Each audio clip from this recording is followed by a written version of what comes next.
आपः चित्त पिययु स्तर्यो न गावो नक्षन्लितं जरितारः तेन्द्र याहि वायु न न्यूतो नो अच्छा त्वं हि दिवि द्यसे विवाजान। मंत्रार्थ। इंद्र, हे परमेश्वर, हे परम ऐश्वर्य युक्त, ते तुम्हारे जरितारह स्तुति करने वाले गावो शब्दों के न समान स्तर्यो विस्तार योग्य ऋतम ऋत को नक्षण प्राप्त करते हुए आप व्यापक चित्त ही पेयु पिपयु बढ़ते हैं पान करते हैं। नो हम लोगों को वायु प्रवाह सृजनशील के न समान नियुतो नियुक्त अच्छा अच्छे प्रकार या ही गमन प्राप्त कराएं। तुम ही का अर्थ ही धीवी बुद्धियों से भी विशेष वाजान बल प्रगति दय से देते हो। भावार्थ। परमात्मा की स्तुति करने वाले उपासक व्यापकता का ही पान करते हैं, संकीर्ण स्वार्थ से परे होते हैं। हमारे लिए जो कुछ भी अच्छा है परमात्मा उसे वायु की भांति नियुक्त करता है। जिस प्रकार वायु सर्वत्र सुलभ है, परमात्मा की कृपा से हमारे लिए जो कुछ आवश्यक तथा अच्छा है सर्वत्र सुलभ होता है। हमको सब कुछ बुद्धि विवेक से ही प्राप्त हो सकता है। यही परमात्मा की रित अर्थात सर्वव्यापी सार्वभौम सृष्टि संचालन की व्यवस्था है। विशेष आप धातु के अर्थ व्याप्त होना, अवलंब आलंब होना है।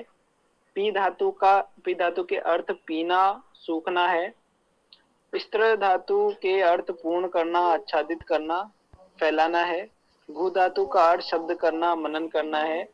जय धातु का अर्थ जीर्ण होना, वृद्ध होना, पुराना होना, स्तुति करना है। अतः जरितारह पद का अर्थ स्तुति करने वाले भी किया गया है। वज्र धातु का अर्थ गति करना, बल होना है। गति अर्थ वाली धातुओं में ज्ञान गमन प्राप्ति के अर्थ स्वाभाविक रूप से माने जाते हैं। अतः वाजान का अर्थ विद्वानों ने विज्ञान भी किया है। गति बल का कारक होने से वाज का अर्थ अन्न भी किया गया है। निरुक्त। इंद्र में इंद्र धातु परम ऐश्वर्य होना। जरितारह जय धातु स्तुति करना, वृद्ध होना, जीर्ण होना। गावों में गु धातु शब्द करना। स्तरियों में स्त्र धातु आच्छादन करना, पूर्ण करना। ऋतम में रि धातु जाना, चलना, संचालित करना। नक्षन में नक्ष धातु जाना, आना, पहुंचना। आपह में आप धातु व्याप्त होना, जाना, पाना, अवलंब होना। पिपयु में पी धातु पीना, पान करना। वायु में वे धातु जाना, उड़ना। वा का अर्थ गति करना, गंध होना, प्रवाहित होना, प्रवाहित करना। वी का अर्थ जाना, व्याप्त होना, इच्छा करना, भेजना, खाना। वे का अर्थ बुनना, रचना करना, सृजन करना। नियुतों में नि उपसर्ग, यु का अर्थ मिलाना, अलग करना। अच्छा अव्यय भी हो सकता है। वह उपसर्ग जिच्छ देना। छो का अर्थ छेदना, काटना। अच्छ का अर्थ अच्छा होना, सुष्टु होना, उत्तम होना। याई में या का अर्थ जाना। धीवी में धी का अर्थ धारण करना, बुद्धि होना। वाजान में वज का अर्थ गति करना, बल होना। जैसे में दे धातु का अर्थ देना। ओम खम ब्रह्म।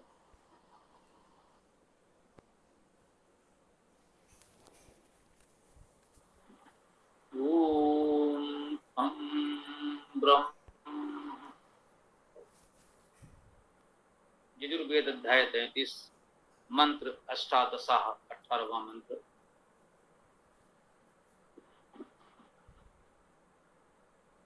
ओम आपः चित्पिप्युस्तर्यो न गावो नक्षन्ऋतं जरितारः ते इंद्र याहि वायु न नियुतो नो अच्छा त्वं हि धीभिः दयसे विभाजान।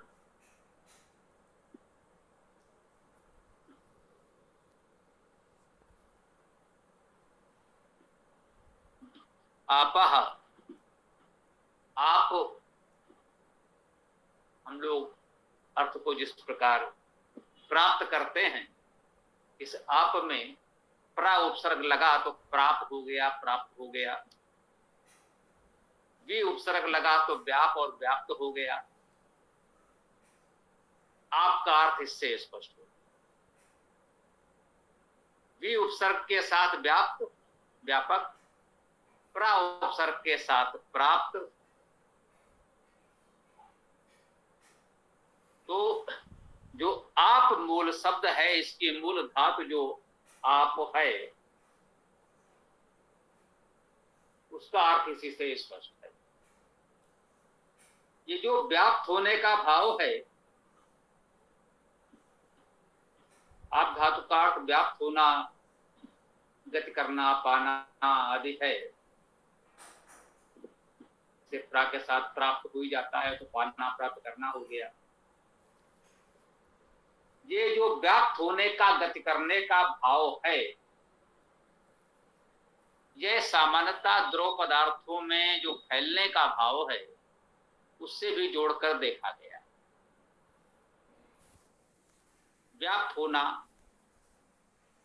फैल जाना के अर्थ में भी ग्रहण किया गया। इसलिए कहीं कहीं अपह आपह का अर्थ जल भी कर दिया जाता है। भावार्थ है, भावार्थ करने में इतनी छूट हो सकती है, शब्दार्थ नहीं बदलेगा, वही रहेगा।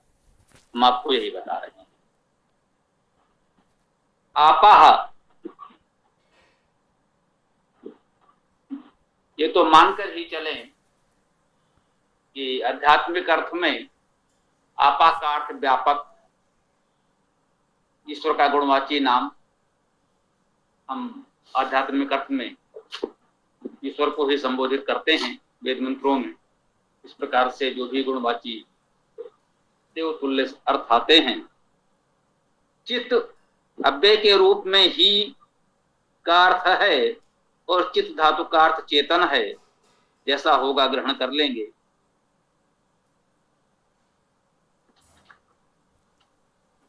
पिप्यू में पी धातु पीना, पी धातु का अर्थ पीना है, सामान्यता जानते हैं।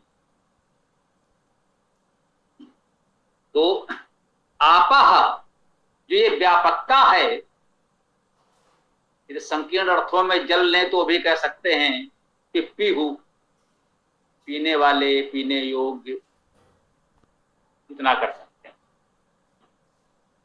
हमारे लिए जो व्यापकता का भाव है वह पीने ग्रहण करने योग्य है। इस व्यापकता के भाव को हमें ग्रहण करना है, धारण करना है, इसी का पान करना है। स्तर्यो न गावो,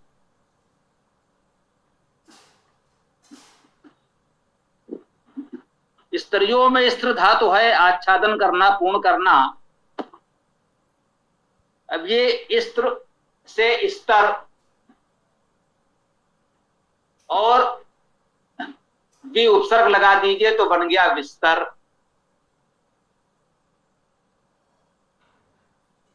ये विस्तर शब्द को समझें, आच्छादन करना, आच्छादन किया जाता है। तो स्त्र धातु आच्छादन करना, स्तर्यो का अर्थ है आच्छादन योग्य, जिसे आच्छादित करना हो या जिससे आच्छादन किया जाए। स्तर्यो न गावो, न का अर्थ यहां पर समान के अर्थ में है, उसके समान, उसके जैसा, इस अर्थ में ही इसे ग्रहण कर सकते हैं। स्तर्यो न गावो, इस आच्छादन के समान, गावो अर्थात वाणी, गु धातु का अर्थ शब्द करना। तो जो शब्द है, वाणी है, वह आच्छादन बिस्तर के समान। जो हमारी वाणी है, यदि यह उत्तम वाणी है, वेद वाणी है, वेद की अनुकूल वाणी है,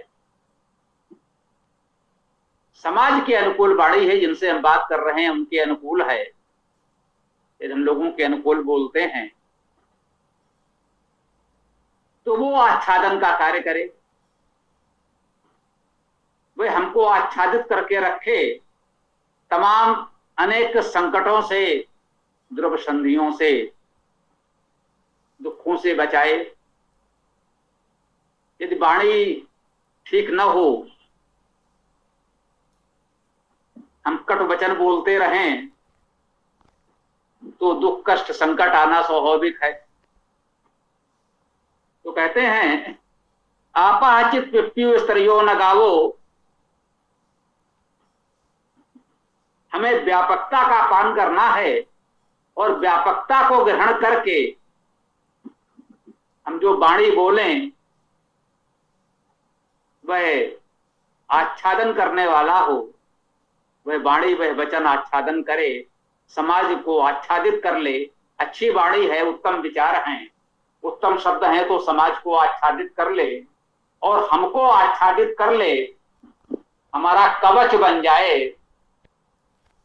दुख संकट तनाव से हमको बचाए। उत्तम वाणी है तो वह हमारे लिए इस प्रकार से सुरक्षा चक्र आच्छादन का कार्य कर सकता है। सुरक्षा है तो आच्छादन का कार्य कर सकता है। नक्षन ऋतम जरितारते इंद्र,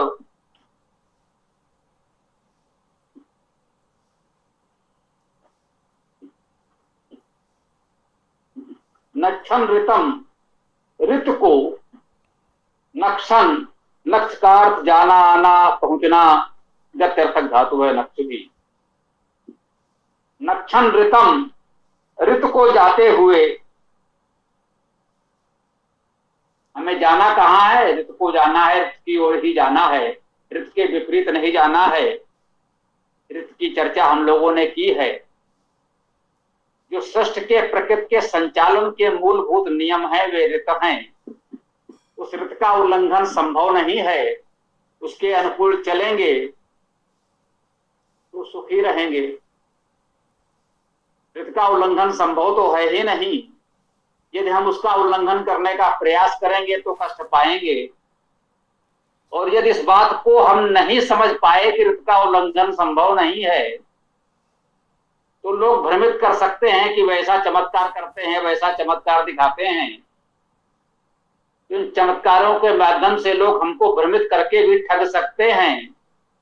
तो हम ऋत की ओर जाने वाले हों, इस ऋत को समझें कि ऋत का उल्लंघन संभव नहीं है, तो हम उल्लंघन करने का प्रयास न करें। और ये भी जाने कि इसका उल्लंघन संभव नहीं है, कोई भी कर नहीं सकता। ऋत के विपरीत कोई तथाकथित चमत्कार कर नहीं सकता। तो हम भ्रम से बचेंगे, ठगों से बचे रहेंगे। नक्षन ऋतम, ऋत को जाते हुए, जरितारा ते इंद्र, जरितारा है स्तुत करता, गिरि धातुकार स्तुत करना भी है। ते तुम्हारे इंद्र, हे इंद्र, हे परमेश्वरवान परमेश्वर। कह रहे हैं हे इंद्र, हे परमेश्वर, जो तुम्हारे स्तुत करता हैं वे ऋत की ओर जाने वाले हैं, वे व्यापकता को पीने वाले हैं और वाणी के समान आच्छादन करने वाले हैं। जैसे उत्तम वाणी हमको सुरक्षा का आच्छादन प्रदान करती है, ऐसे परमेश्वर के स्तुतकर्ता उपासक समाज को विद्या का, सद्भाव का, सन्मार्ग का आच्छादन प्रदान करते हैं, समाज को सुरक्षा प्रदान करते हैं। सदुपदेश के द्वारा, उत्तम मार्ग दिखाने के द्वारा समाज को भी वे आच्छादन सुरक्षा प्रदान करते हैं।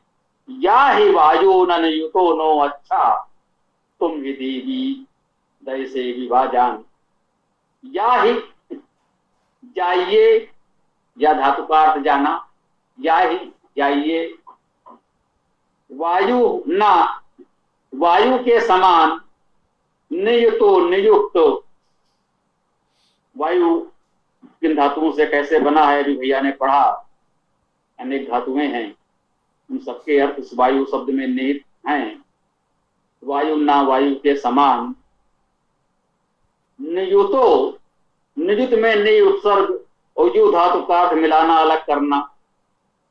तो निश्चित निरंतर युक्त करने वाले, नु हमको, हमारे लिए अच्छा, हमारे लिए निरंतर अच्छे को मिलाने वाले हैं वायु के समान।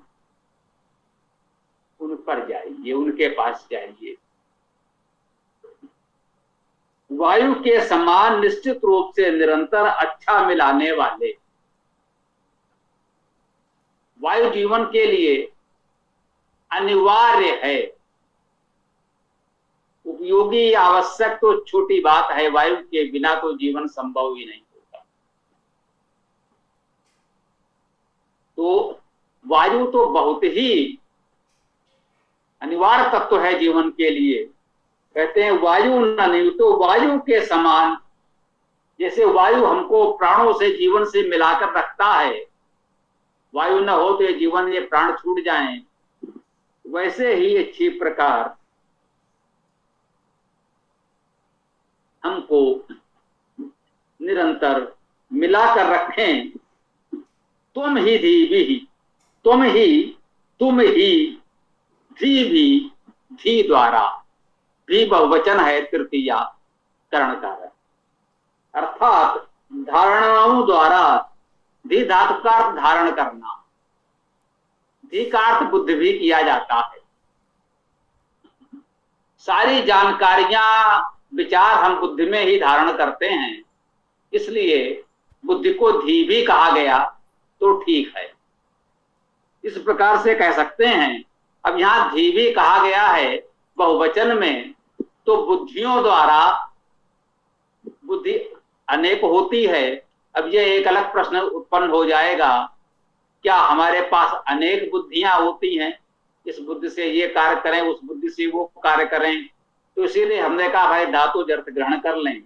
धी धातु का अर्थ धारण करना है, मुख्य अर्थ धातु अर्थ तो धारण करना है। तो धारणाओं द्वारा, धारण करने की सामर्थ्यों द्वारा, शक्तियों द्वारा, यह अर्थ बिल्कुल उपयुक्त है। इसमें अनेक बुद्धि होने की समस्या नहीं आई। तो तुम ही धीवी, तुम ही धारणाओं द्वारा दया से देते हो।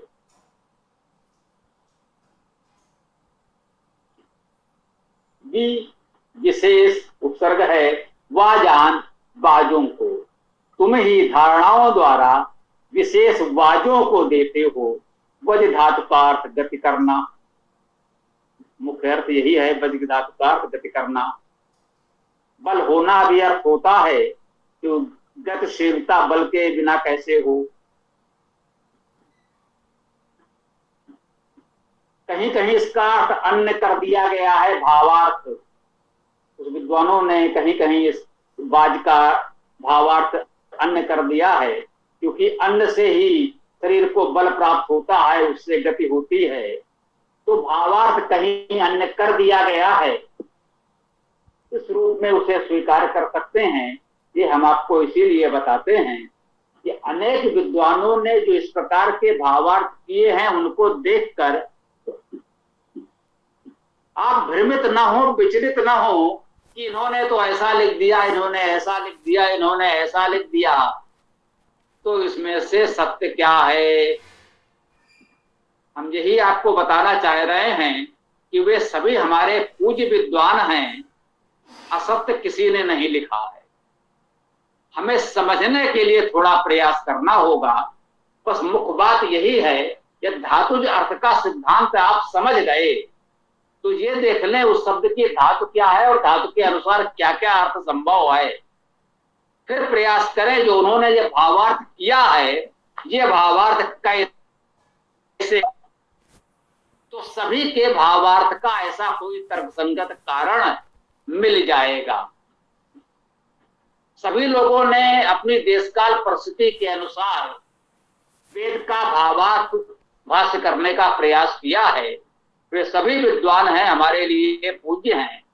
बस यही है कि वो विद्वान थे, उनके साथी सहयोगी विद्वान थे, तो प्रत्येक शब्द में धातु बताने की उन्होंने आवश्यकता नहीं समझी। उन्होंने माना इतना तो लोग जानते ही हैं, उन्होंने जो भावार्थ के समझा वही लिखकर आगे बढ़ गए। अब संस्कृत भाषा का ही इतना प्रचार नहीं है, वैदिक भाषा को कौन जानता समझता है। इसलिए हमको ये श्रम करना पड़ा कि प्रत्येक शब्द में धातु स्पष्ट कर दो, जिससे ये सभी अर्थ समझ में आ जाएं। जैसे हमारे बहुत ही वरिष्ठ और समाजी विद्वान थे, वरिष्ठ पदों पर रहे, वेद का उन्होंने पर्याप्त अध्ययन भी किया और समाज का जो भाष्य है उनके पास था, उसे उन्होंने पढ़ा। हाँ, और समाज का ही भाष्य पढ़ा और कुछ नहीं पढ़ा। और समाज और दयानंद में कट्टर आस्था जिसे आप कह सकते हैं, पूर्ण कट्टर आस्थावान और समाजी दयानंद को बिल्कुल परम पूज्य मानने वाले, ये पृष्ठभूमि बताने की आवश्यकता इसलिए पड़ी कि उनका जो प्रश्न था वो ये कि भाई ये समझ में नहीं आता कि इंद्र शब्द का अर्थ कहीं राजा लिख देते हैं, कहीं मंत्री लिख देते हैं, कहीं सेनापति लिख देते हैं, तो ऐसा कैसे क्यों होता है। मैंने कहा भाई ये अर्थ अलग अलग दिखते हैं नहीं। इंद्र शब्द का अर्थ न राजा है, न मंत्री है, न सेनापति है, ऐसा कुछ नहीं है। इंद्र शब्द का, इंद्र का शाब्दिक अर्थ है परम ऐश्वर्यवान। अब वो परम ऐश्वर्यवान राजा होता है, मंत्री होता है, सेनापति होता है, या और भी कोई पूंजीपति हो सकता है। तो ये इंद्र के भावार्थ विशेष प्रसंग के अनुसार, विशेष उद्देश्य से, विशेष प्रेरणा देने के लिए विद्वानों ने किए हैं। इंद्र का शाब्दिक अर्थ परम ऐश्वर्यवान सभी ने किया है, बस ये स्पष्ट प्रत्येक स्थान पर नहीं किया कि जहां भी इंद्र शब्द आए वो ये लिख देते कि भाई ये इंद्र शब्द इद इंद्र धातु से बना है, जिसका अर्थ है परम ऐश्वर्य होना। तो इंद्र शब्द का अर्थ हुआ परम ऐश्वर्यवान। अब परम ऐश्वर्यवान होने के कारण यहां पर हम राजा, यहां पर मंत्री, यहां पर सेनापति लिख रहे हैं, इतना उन्होंने स्पष्ट नहीं किया। ये आपके विवेक पर छोड़ दिया। कितने विवेकशील तो आप भी होंगे जब वेद का स्वाध्याय कर रहे हैं। तो हमें यह प्रयास करना पड़ा कि चूंकि हमारे आसपास सामान्य विद्यार्थी हैं जिनका संस्कृत वेद से कोई विशेष संबंध नहीं था, तो इस कठिनाई को अनुभव करते हुए जब ऐसे ऐसे वरिष्ठ गंभीर लोगों के इस प्रकार के प्रश्न थे तो साधारण विद्यार्थी कैसे समझेंगे। तो हमने यह प्रयास किया कि प्रत्येक शब्द में धातुवाद स्पष्ट कर दिया जाए तो अर्थ स्पष्ट हो, ये कोई भ्रम न हो। हमारे जो पूज्य महर्षियों ने, आचार्यों ने, विद्वानों ने जो अर्थ किए हैं उनका रहस्य आप समझ सकें। यहाँ पर हम आज अपने इस मंत्र व्याख्या को विराम दे सकते हैं। आगे आपका जो भी प्रश्न हो, विचार हो, रख सकते हैं। ओम खम खम।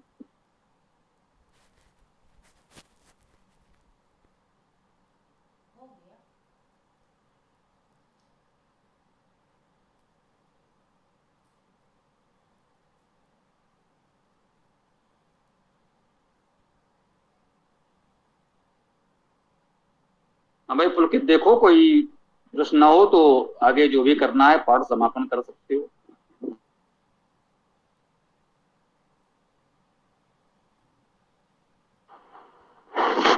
किसी का प्रश्न हो तो पूछ लीजिए, अन्यथा पाठ करते हैं।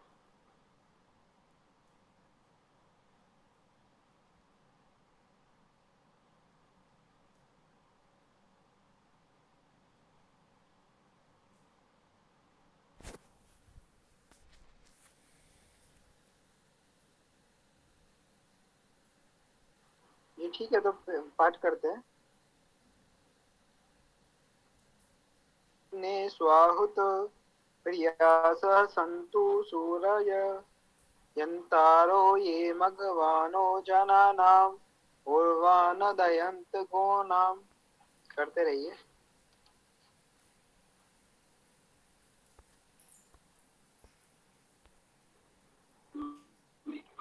ओम शूरी शुक्र वहिनिधि देवैः अग्ने सया भविः आसीदन्तु महिषि मित्रो आर्यवा प्रातः यावाणो अध्वरम्।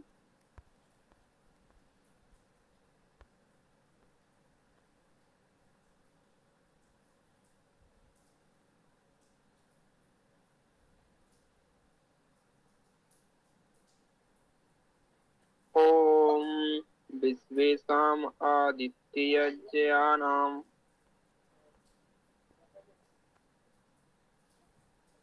विश्वेषाम् अत्तिमनुष्याणाम् अग्निं देवानाम् अवावृणः सुरडकीड्यो सुमृड सुमृडिको भवतु जातवेदा।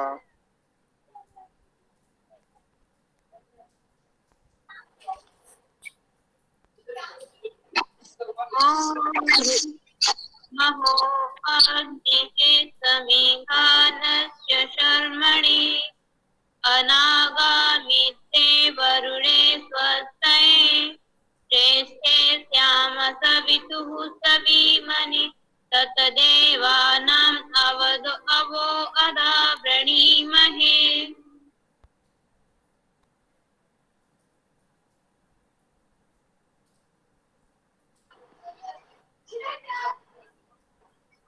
त्वे अग्ने सुवाहुत प्रियासः सन्तु सूर्यः यन्तारो ये मधवानो जनानाम् उर्वान् दयन्त गोनाम। ओम खम्रम।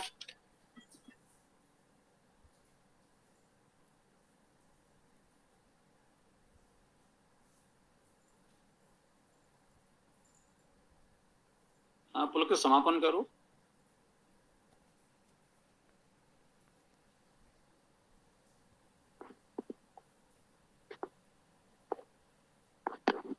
ठीक है, तो किसी का प्रश्न नहीं है तो समापन ही करते हैं। ओम यो असो आदित्य पुरुषः सो असो अहम। ओम खम ब्रह्म। सभी को नमस्ते। ओम यो असो आदित्ये पुरुषः सोऽसोऽहम्। ओम खम ब्रह्म सबको सादर नमस्ते। ओम यो असो